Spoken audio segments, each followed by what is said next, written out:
Good morning everyone.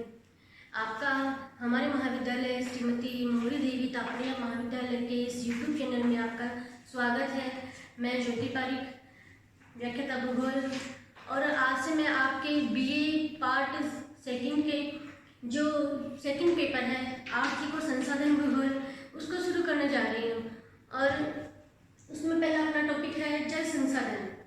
तो देखिए, जल संसाधन का मतलब है कि इतने सारे जो भी संसाधन है, जल संसाधन है, पशु संसाधन है, आप वो खनिज संसाधन है, इन सभी संसाधनों में जो सबसे मोस्ट है मानव जीवन के लिए वो है जल संसाधन। ये हम सबको पता है कि जल के बिना किसी भी जीव का जीवन संभव नहीं है।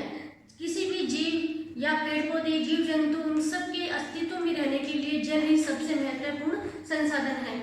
इसका मतलब जल ही जीवन है। तो देखिए, ये हमारी जो पृथ्वी है उसमें जो हमें जल उपलब्ध होता है वो दो रूपों में मिलता है। एक तो है स्थलीय जल और एक महासागरीय जल। तो देखिए, जो स्थलीय जल है वो तो हमारी पृथ्वी पर मिलता है मात्र 2%। स्थलीय जल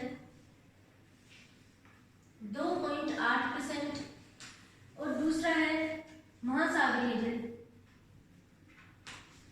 महासागरीय जल हमारी पृथ्वी पर जो मिलता है वो है 97.8%, जो मिलता है खारे जल के रूप में।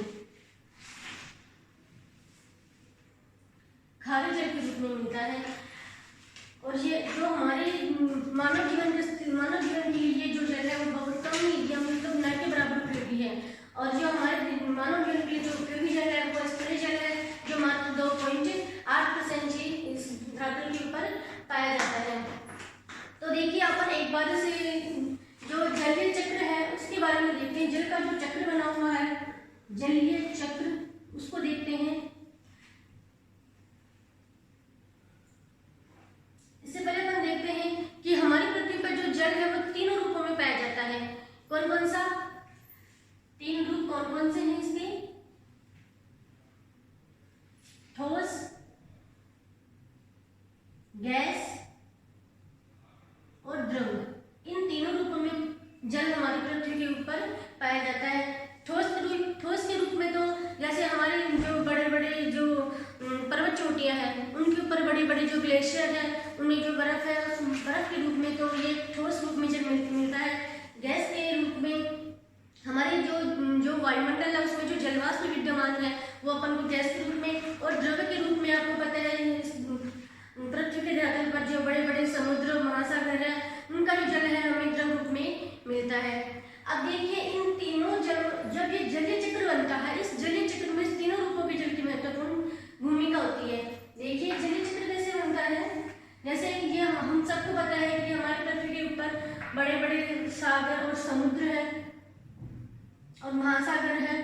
तो देखिए, जब गर्मियों का मौसम होता है तो गर्मियों के मौसम में जब जल गर्म होकर जब भाप बनती है और भाप बन के जब जल ऊपर उठता है और ऊपर उठ के जल वायुमंडल में जाता है और वायुमंडल में क्या होता है? संघनन होता है। और संघनन से क्या बनते हैं? बादल। वायुमंडल में जब जल पहुंचता है तो इसका संघनन होता है और संघनन से बादल बनते हैं। और ये जब बादल धरातल पर जब बरसात करते हैं तो ये वापस जल धरातल के ऊपर पहुंच जाता है। किसके माध्यम से? वर्षा के माध्यम से।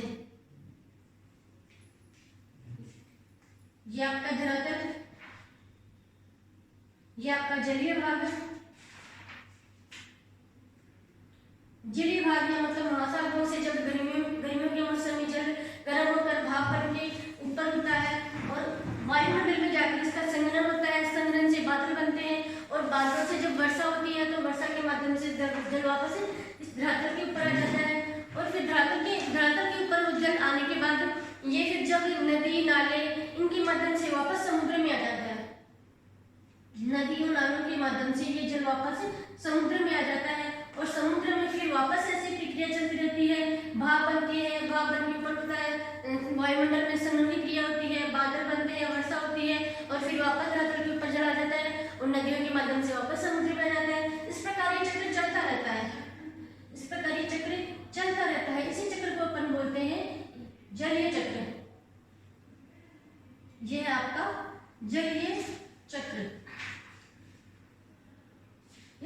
प्रक्रिया रेगुलर चालू रहती है।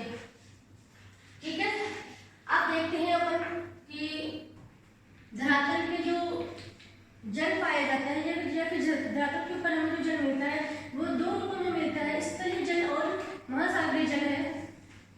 तो हम पहले बात करते हैं हम स्थलीय जल की, क्योंकि हमें मानव के लिए तो स्थलीय जल ज्यादा महत्वपूर्ण है। स्थलीय जल कितना % पाया जाता है स्थलीय जल?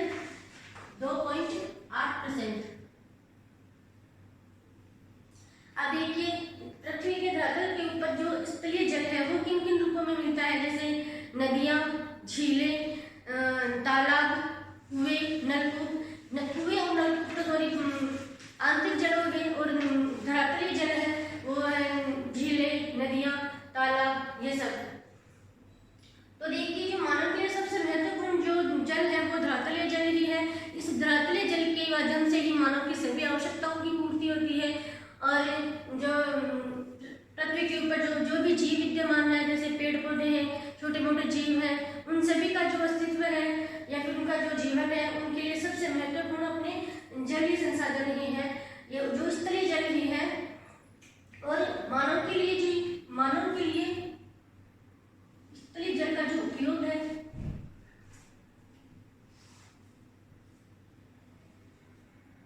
मानव के लिए स्थलीय जल का उपयोग ये अपन देखते हैं।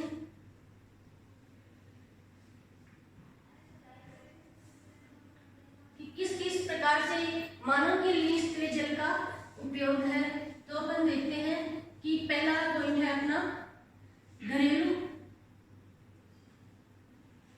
कार्य के लिए जल की आपूर्ति।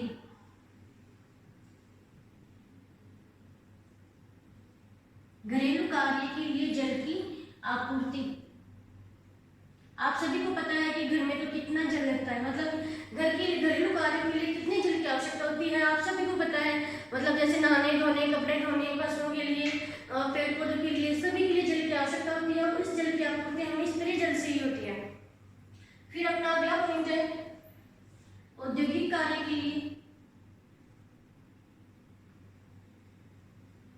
औद्योगिक कार्य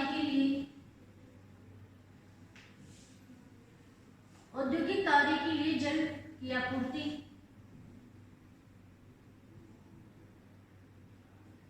अब हम लोग देखते हैं कि जो बड़े बड़े उद्योग धंधे लगे हुए होते हैं, उन सभी में जल की आवश्यकता होती है। जैसे कपड़ा उद्योग में कपड़े को मतलब धोने, साफ करने, उसमें रंगने, छपाई करने, इन सभी में जल की आवश्यकता होती है। उसके अलावा कागज उद्योग में भी लुगदी बनाने के लिए जल की आवश्यकता होती है। लोहा इस्पात उद्योग और इसके अलावा और भी कई जो उद्योग हैं, उन सभी में हमें जल की बहुत अधिक मात्रा में आवश्यकता होती है। इसके आगे अपना तीसरा पॉइंट है मत्स्य उद्योग, मत्स्य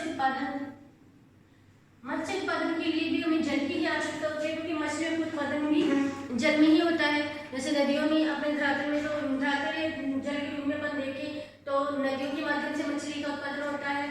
फिर अपना अगला पॉइंट है परिवहन।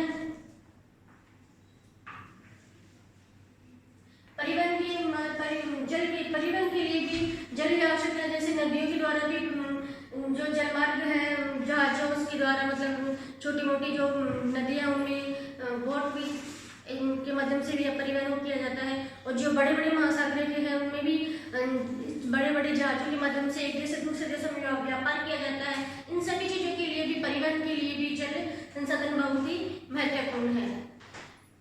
आज हम इतना देखते हैं, और कल अपन इसके जो इनके जो पॉइंट और इनके आगे वाले जो पॉइंट है, उन पॉइंटों के बारे में देखते हैं।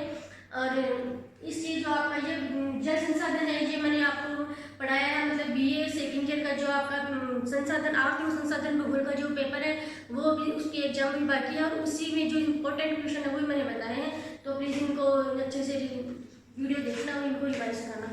Thank you.